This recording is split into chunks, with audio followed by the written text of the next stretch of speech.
Bienvenidos. Tal como les prometí en el video introductorio, esta vez de lo que quería hablarles era del Fondo Ganadero Pesquero.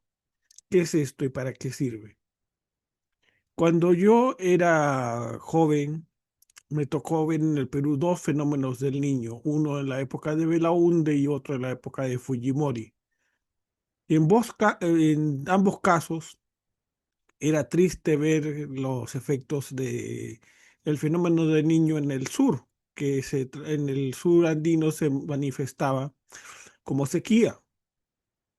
Era rutinario ver cómo los especuladores compraban ese ganado a precio vil y luego se lo llevaban a centros de engorde en la costa, como en lugares como Huachipa, donde luego lo vendían y luego pues el Estado podría venir o no venir a darles una ayuda, pero el daño ya estaba hecho.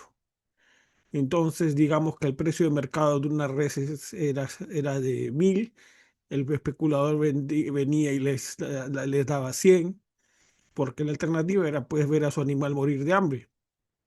Y recuerden que ese ganado es el único ahorro que muchos de esos pequeños productores, de hecho, muchos de esos pequeños ganaderos tienen. El resultado era que cuando venía el Estado y les compensaba con 200, el resultado era que el ganadero se quedaba con 200 más los 100 que le había dado el especulador 300. El especulador se quedaba pues con los 900, que era el costo de la diferencia entre lo que había pagado y lo que podía vender, a lo que podía vender la res, y el Estado perdía obviamente 200. Entonces era el sistema de promoción de la especulación, eh, ¿cómo llamarla? Pues vil, rastrera, porque era abusar de la situación de debilidad, abusar de la desgracia de estos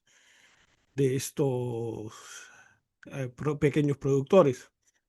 El 2017 tengo entendido que se creó el seguro agrícola, un seguro agrícola catastrófico, pero el seguro agrícola catastrófico eran esos 200 con lo que ahora el Estado pagaba, y aunque pagara 500, el asunto era pues que los 500 era para resarcir al ganadero que ahora con los 100 que había recibido del especulador tenía 600, pero el especulador seguía llevándose los 900, ¿no? Entonces, aunque ese seguro agrícola catastrófico ha funcionado aceptablemente bien en temas de agricultura. En el caso de ganadería, sus resultados han sido no de los mejores. Entonces, ahora el Perú va a enfrentar otro fenómeno del niño, y no solamente otro, sino un fenómeno del niño que va a ser mucho peor que el de los anteriores, porque el niño costero se monta sobre un fenómeno del niño general, lo cual promete que va a ser largo y con efectos muchísimo peores que los otros tres casos mencionados antes, siendo el de 2017 el caso en que Jorge Nieto, eh, en el gobierno de Kuczynski, le tocó pues liderar las labores de prevención de desastres. Entonces, dado que hemos mostrado que el fondo ganadero temporal durante la época del Niño es una idea al menos que vale la pena considerar, veamos otros aspectos del mismo. En primer lugar, protege el patrimonio comunal, que como hemos dicho son los ahorros de casi toda la vida de esa familia ganadera, que bueno, pues no nos debe extrañar haya vivido, se haya sumado al resentimiento justificado hacia el centralismo limeño. Y entonces el centralismo limeño tendría ahora una oportunidad de mostrar a esos ganaderos que sí están interesados por ellos. Todo esto a costa del especulador. y todo esto a costa del agitador que usa ese resentimiento para crear un sentimiento anti-establishment que no es bueno ni para Lima ni para el ganadero. Ahora, una cosa muy importante aquí es que a diferencia del seguro catastrófico, esto se puede producir a costo fiscal cero. Y eso es lo más interesante, puesto que si las compras que hace este fondo ganadero de las reses que de otro modo se hubieran ido con el especulador, reduce las compras del Estado a otros proveedores para recuperar el costo el precio que paga por la res al ganadero, además de los costos de procesamiento y transporte. Y por lo tanto es mejor que el seguro catastrófico agrícola, que un bono, cualquier subsidio que llegan es post-mortem y que solo cubren una fracción ínfima de las pérdidas del especulador, perdón, del productor. Entonces, como hemos visto, como ya estamos insinuando aquí, cómo funciona este fondo ganadero, es comprando las reses, usando la capacidad logística inmensa que tiene el ejército para ir, comprar las reses, transportarlas eh, a los centros de beneficio o a los centros de engorde y luego de procesar el producto, entregarlas a MIDIS, que es el Ministerio de Inclusión que provee a las ollas comunes, a Caliwarma y a otros programas sociales, con lo cual se cierra el círculo y el costo fiscal neto es cero. Entonces, veamos el primer aspecto, el precio de refugio. ¿Cómo funciona? Este precio de refugio puede ser definido por el MIDAGRI, que es el Ministerio de lo que era el Ministerio de Agricultura. En el Perú se gusta mucho de ponerles nuevos nombres ahora con acrónimos, nombres largos con acrónimos a los ministerios, que solo para, no sé, diferenciarlos de cómo funcionan incluso peor de lo que funcionaban antes. Pero en fin, el tema del Estado es algo que también tengo preparado y que tocaremos, espero, en algún otro programa. El Ministerio de Agricultura, como decía,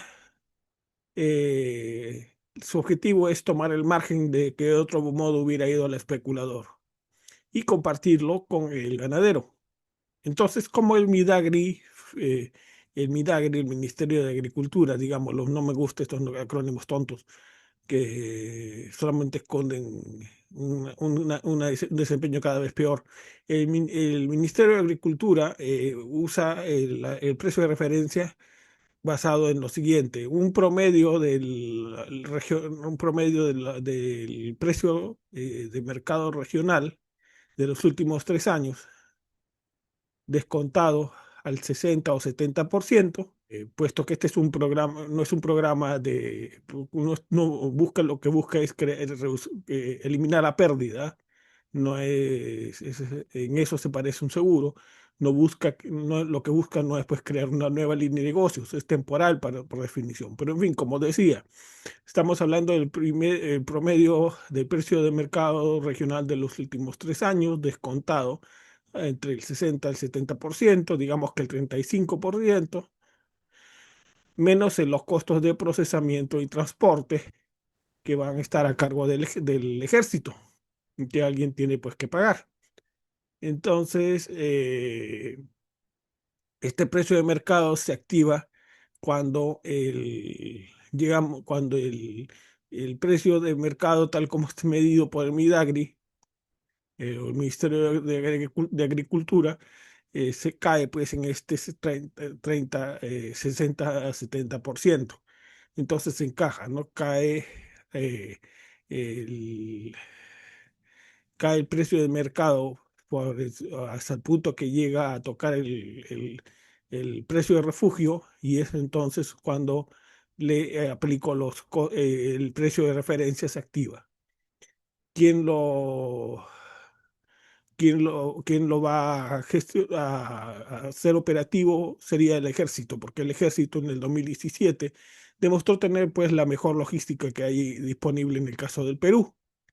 Entonces se pueden usar las bases militares como centros de acopio, o las áreas que las Fuerzas Armadas puedan definir y controlar, porque lo importante es que si no pueden hacerse, ellos no puede hacerse en las bases mismas, si hay un área en la cual ellos puedan controlar a los animales que van recibiendo.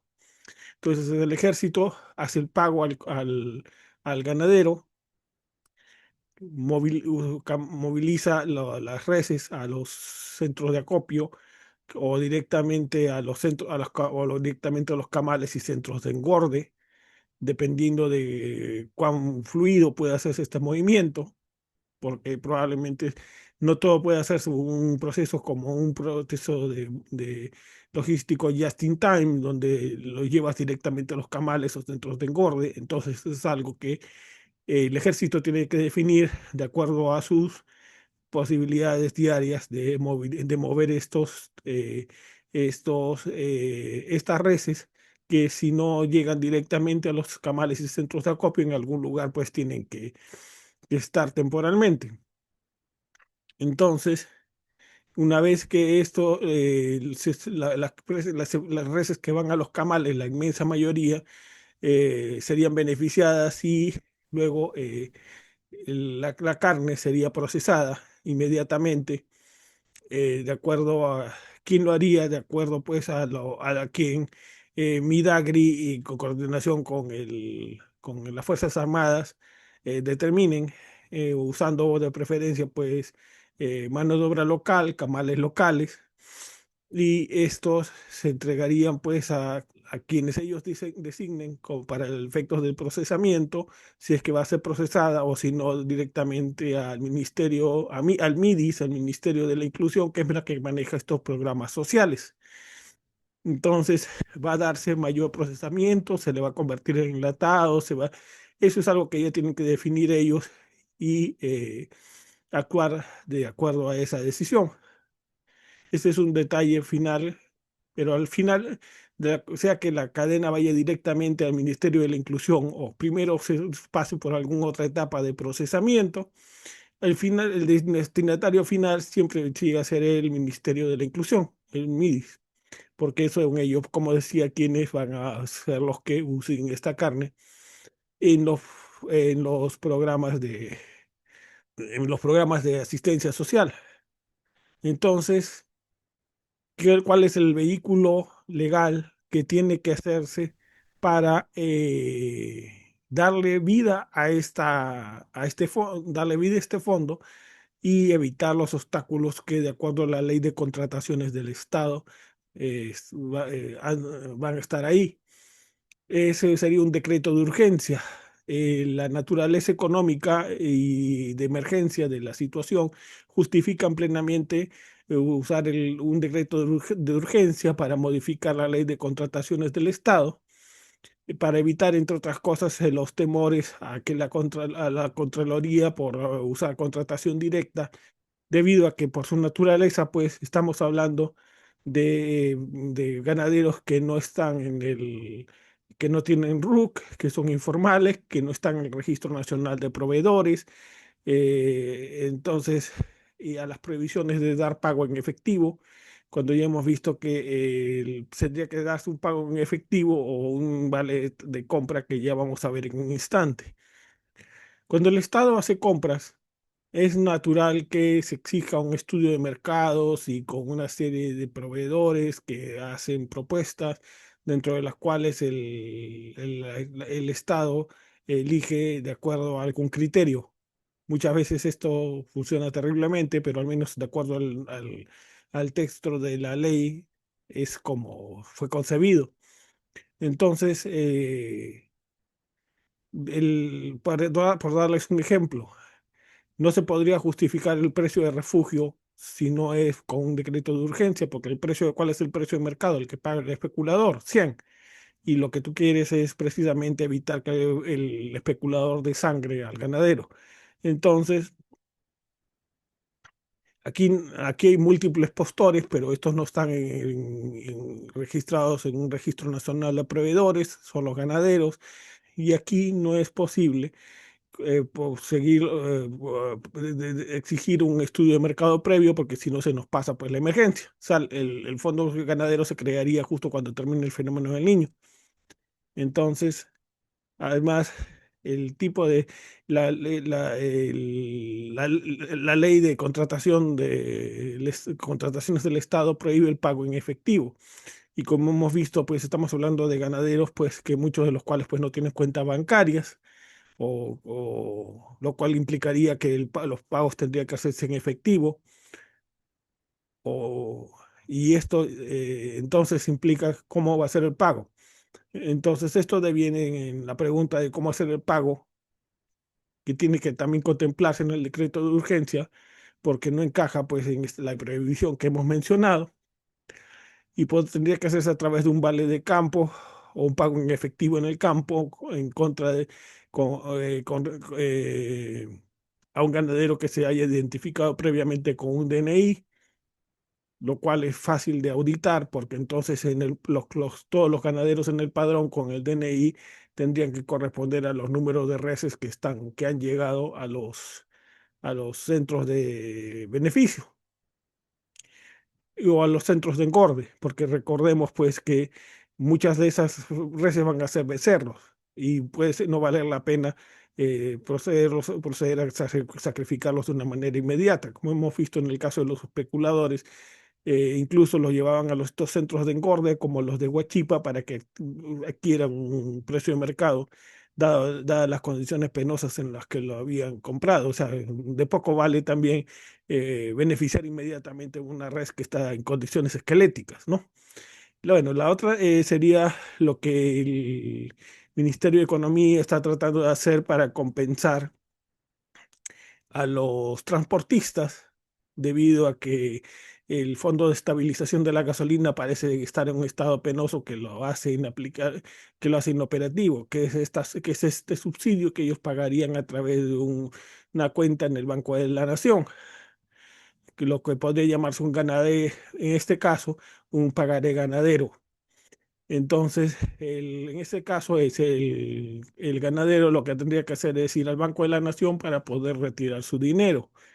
Y las oficinas del Banco de la Nación hay en todo el país, entonces ese no debiera ser un problema. Cualquiera de los dos métodos de pago que se elija, el fondo sigue funcionando de una manera clara y beneficiando al ganadero por encima de lo que tenía antes, ¿no? Entonces, y aquí finalmente en el tema del fondo ganadero hay un tema lo tan mucho que pueden demorar los pagos de dinero entre unos ministerios o partes del Estado con respecto a otros, lo que le implica demoras y trámites y costos burocráticos. Entonces, ¿cómo eliminar esto? Porque consideremos que va a haber aquí pagos, transferencias entre el MIDIS, Ministerio de Defensa, el MIDAGRI e incluso el INDECI. Así que la solución, mejor solución posible que debería estar considerado en este decreto de urgencia es el caso de un fideicomiso administrado por el MEF, que es la que hace los pagos directamente en lugar de que estos departamentos del Estado se hagan pagos entre ellos. Entonces, y haría mucho más fácil la gestión, más fácil la labor de auditoría eh, que, que, que luego que va a ser necesaria, porque a pesar de que este decreto de urgencia que tendría que establecer estas excepciones debido a la naturaleza de urgencia, esto no evita pues la labor de la Contraloría cuando haya habido casos de mal manejo que vayan más allá de los márgenes laxos que este mismo decreto de urgencia establece. Esto es cuando hay casos de abuso de gente que está tratando de sacar provecho de la emergencia en algún departamento del Estado, que eso siempre es posible, y luego tratar de encubrir este abuso. Entonces, eh, aunque la Contraloría también tendría que una labor que hacer aquí, ex post, por supuesto, aunque considerando pues los márgenes más laxos que tienen que manejarse debido a la situación de emergencia. Entonces, habiendo dicho eso, pasemos brevemente al fondo. ¿Cómo funcionaría este fondo en el caso pesquero? Un fondo de salvataje pesquero. Bueno, una vez que las temperaturas de las aguas de la costa suben, entonces las nuevas especies llegan, como la pota o el perico, que desplazan a las especies tradicionales como la anchoveta y el pejerrey. Entonces, esto causa pues que mayoristas locales comienzan a pagar precios vil por la pota y el perico, y un empobrecimiento de los pesqueros artesanales, que son los pequeños pesqueros, ¿no? Entonces, a eso hay que sumarle el hecho de que los desembarcaderos de pesqueros artesanales no tienen capacidad de frío, ni tienen otras eh, otras instalaciones, otras capacidades que les permitan manejar, negociar mejor con los mayoristas locales, con lo cual los mayoristas locales pasan a ocupar el lugar de los especuladores en el caso del surandino, que ya habíamos visto en el caso del ganado.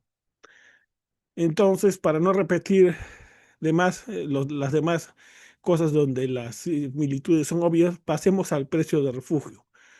En el caso del fondo ganadero habíamos visto que el fondo de refugio es estimado en función de los precios regionales en los promedios de los últimos 3 años, ¿no es cierto? Estamos hablando aquí de un precio de refugio que la idea es pues que se active tan pronto como sea posible, y no que llegue después de que, como el Fondo Seguro Agrícola Catastrófico, llegue pues cuando ya el paciente ha muerto. Entonces, ¿cuándo se activa el precio de refugio en el caso pesquero? Cuando el IMARPE determine un incremento en el precio de la temperatura, que ya sabemos va a producir este desplazamiento de las especies que se pescan tradicionalmente en la costa, y va a causar todos los efectos que hemos mencionado antes. Entonces, digamos que el, el Ministerio de la Producción espera que IMARPE le notifique que estamos a 60 o 70% de los precios históricos, por tonelada o por cualquier otra unidad de pesca, y entonces el Ministerio de la Producción activa perdón, el Ministerio de Producción lanza este fondo ganadero y lo pone en manos de la Marina y de Guerra y Fondepes. Entonces, siendo así, la Marina y Fondepes operan. ¿Qué operan? Primero, los desembarcaderos, que van a ser los de Fondepes, que se ubican en Supe y Chancay, y algunos otros desembarcaderos de pescaderos artesanales previamente designados. Entonces, ¿qué es lo que tenemos en el caso de Fondepes? La ventaja de Fondepes es que puede proveer una cadena de frío limitada en capacidad, pero que existe, a diferencia de los desembarcaderos de pesqueros artesanales. Y la Marina de Guerra puede apoyar con el transporte y la logística, como el ejército lo haría en el caso del fondo ganadero. Entonces, esto implica, siendo así, que la capacidad de frío es limitada en Fondepes. ¿Cómo hacer? Bueno, fácil. El sector privado en estos casos tiene una inmensa capacidad ociosa, debido a que las especies tradicionales con las que trabajan no se han desplazado a otros mares, entonces a aguas más frías. Entonces, existe capacidad ociosa y existe capacidad de maquila para transformar esta pota y estos pericos en congelado y conservas. y no va a haber ninguna oposición en el sector privado porque estamos hablando de capacidad ociosa, que mientras que el fenómeno del niño se dure, se va a mantener ociosa. Entonces, ya hemos visto que entonces que la Marina se ocupa de la logística y al igual que en el fondo ganadero, el Ministerio de la Inclusión, que es la que maneja estos programas como la Caliwarma, ollas comunes, comedores populares, etcétera, y otros programas de asistencia social, está al final de la cadena, que es la que compraría estos productos hechos a base de perico y pota y reduciendo de una manera proporcional sus compras a otros proveedores, lo cual deviene pues en un costo final cero para el gobierno peruano. Al igual que en el caso del fondo ganadero, se recomienda pues el uso de un fideicomiso para hacer los pagos y transferencias entre organismos del Estado para hacer que el proceso sea más fluido. Entonces, tres breves consideraciones finales. Número uno, en este caso, a diferencia del fondo ganadero, es el consumo que va a ser determinado por el MIDIS, el Ministerio de la Inclusión, el que va a dictar la captura. En el fondo ganadero era el stock de ganado que había en el momento al inicio del fenómeno del niño, cuando se activa el precio de refugio, el que dictaba la compra, el volumen de compra. Aquí es al revés, aquí es el consumo, MIDIS, el que dicta la captura. Y entonces se produce el Ministerio de la Producción sobre la base y Fondepes, sobre la base de eso, comunican a los desembarcaderos pesqueros artesanales diariamente cuáles son los niveles de los volúmenes de compra que ellos y los precios que ellos están dispuestos a pagar, que de todas maneras van a ser mucho mejores que lo que recibirían de los mayoristas. Así que esta es una diferencia importante. Aquí es el consumo el que dicta la captura.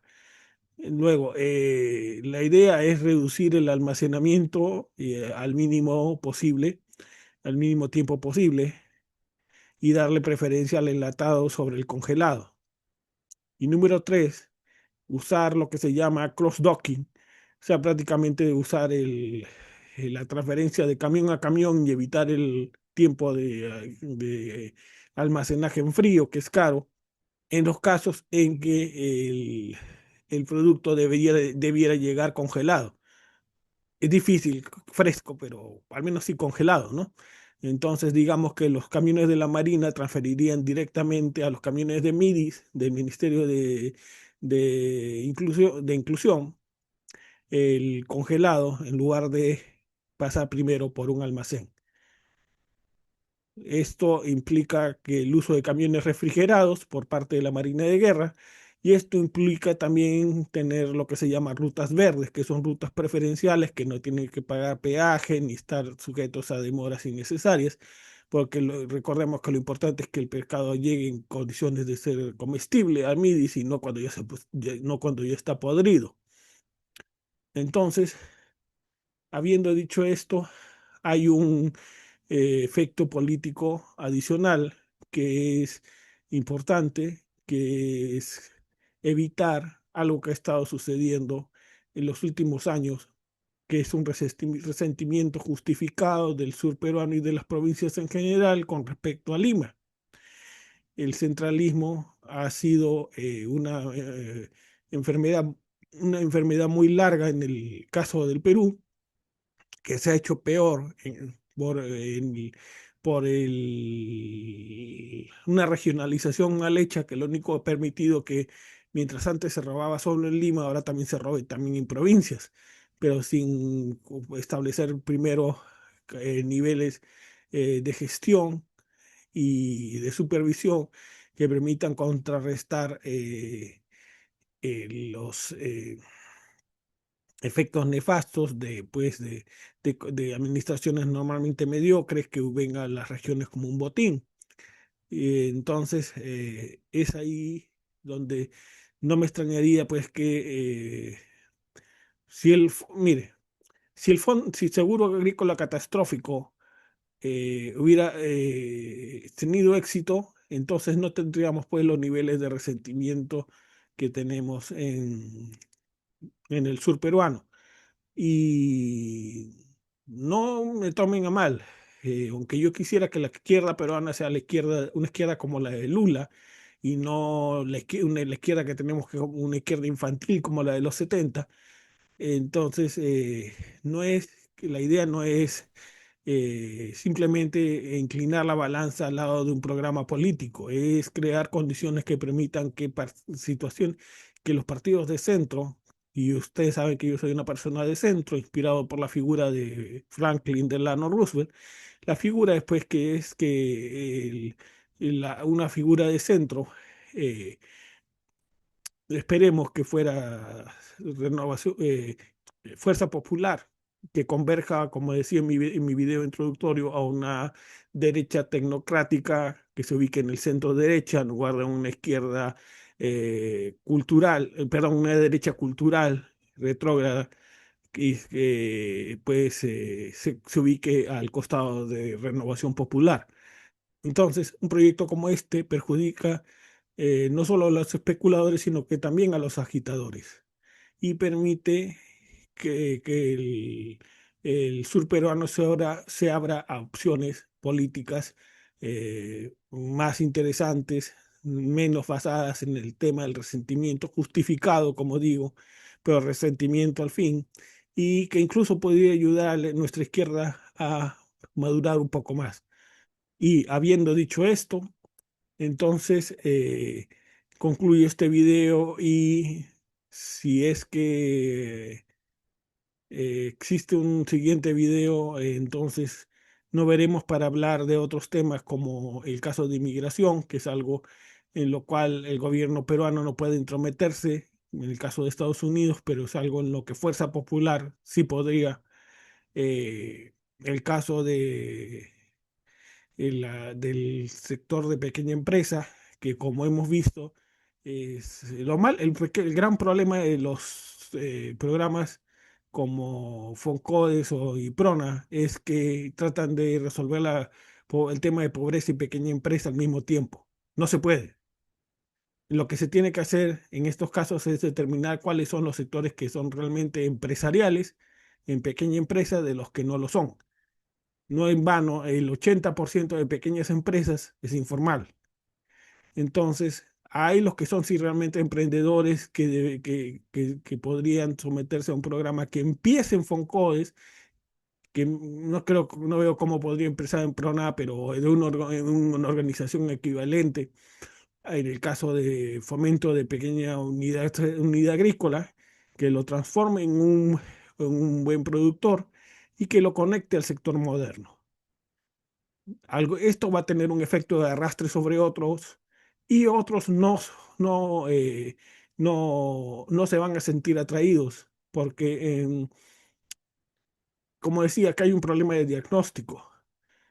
Ahí las posiciones infantiles pues del movimiento Libertad, que querían ver detrás de cada vendedor informal un empresario, son desmentidas por la realidad. En la mayoría de los casos, estamos hablando de gente que simplemente crea su propio trabajo para no morirse de hambre.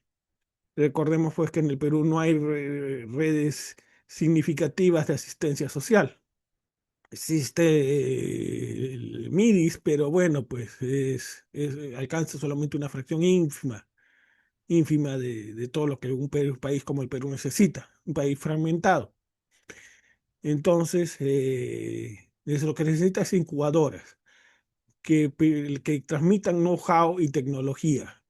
Por desgracia, los intentos pasados de, de trabajar, de trabajo conjunto, de lo que se llama subcontratación, han fallado miserablemente por diversos factores. Los productores simplemente no estaban preparados, y tanto en el campo como en las pequeñas empresas urbanas simplemente incurrían en renegociaciones arbitrarias de precios, sobre todo incumplimiento de los términos de entrega, y,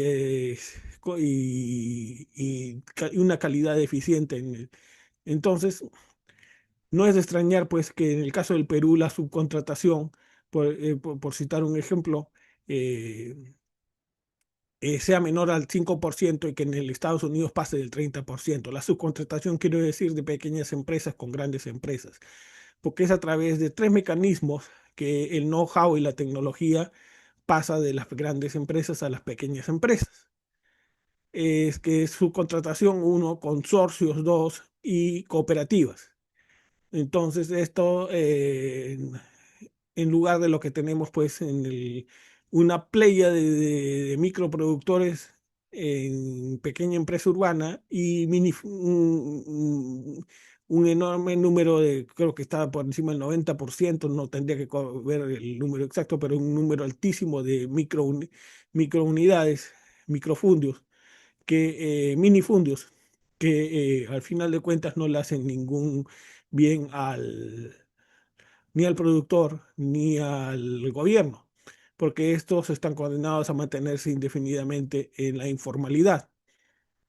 Entonces, lo que necesitamos, como decía, es un proceso de incubación que conecte a una de estas tres opciones, subcontratación, consorcios o cooperativas, y les permita pasar a la siguiente fase, que es donde puedan utilizar mejores capacidades, mayores economías de escala para que los haga interesante a los ojos de, por ejemplo, las trading, en el caso de Chile, las trading chilenas, en el caso del agro, o alguna otra unidad productiva mayor que esté interesada, que puede ser una ONG o una empresa que esté dispuesta a apostar nuevamente por la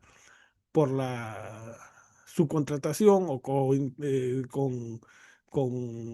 microproductores, a pesar de las malas experiencias del pasado, considerando que ahora estos microproductores van a tener una historia que tanto Foscodes como el Ministerio de Agricultura estarían manejando.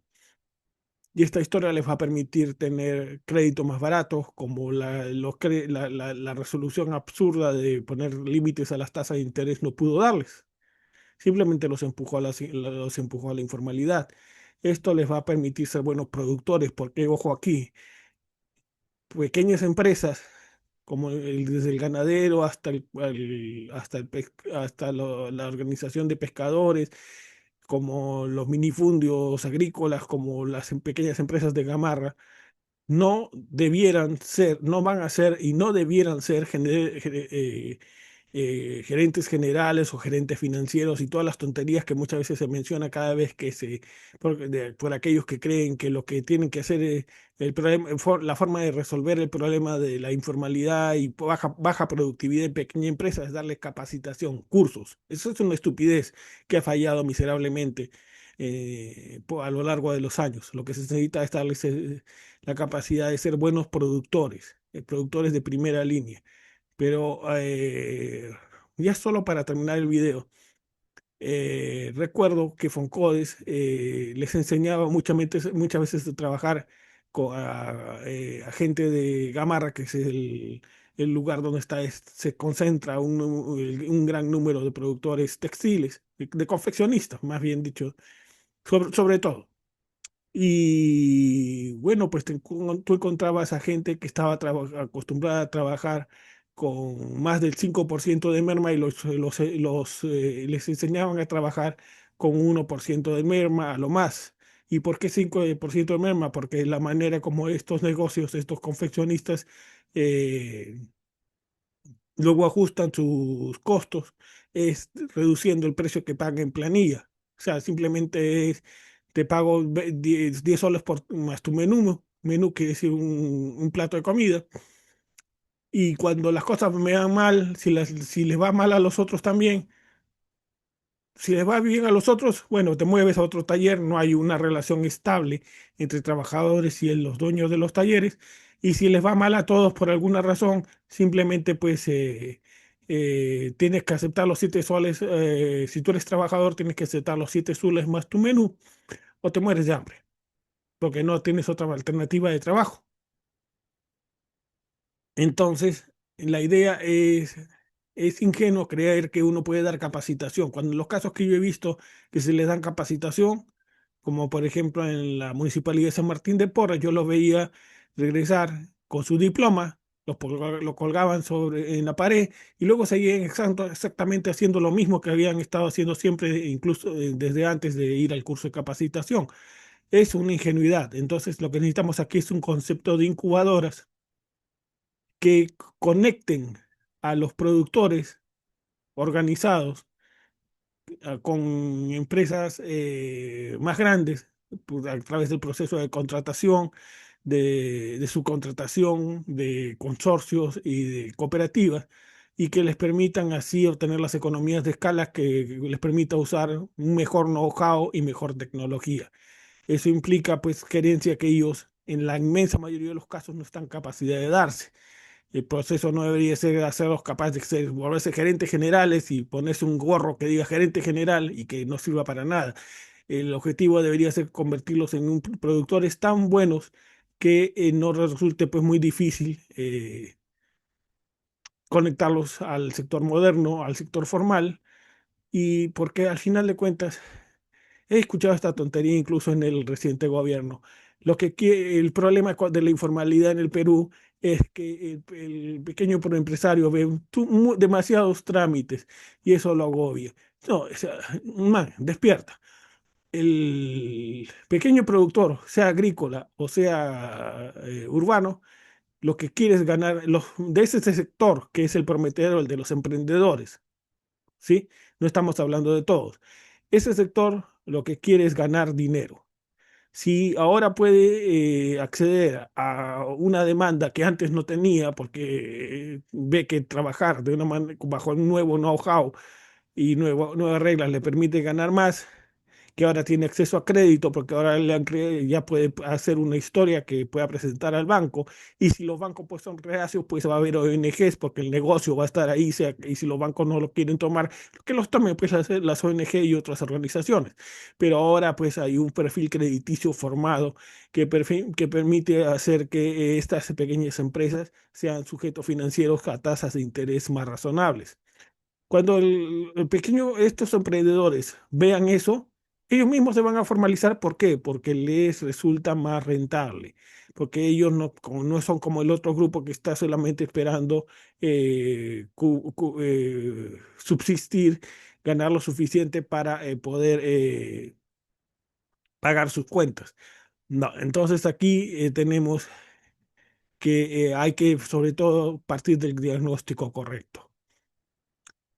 Y ese punto implica que hay muchas ideas que no necesitan haber salido de la física cuántica. Son ideas muy simples como estas del fondo ganadero y pesquero, que están ahí simplemente si así uno hace una pequeña corrección para hacer que el diagnóstico sea el correcto y no la fantasía de alguien pues que simplemente pues creyó que todos los herederos de Donofrio eran cada uno un empresario en potencia. No, un grupo de ellos lo son, otros podrían serlo y otros no lo van a hacer nunca.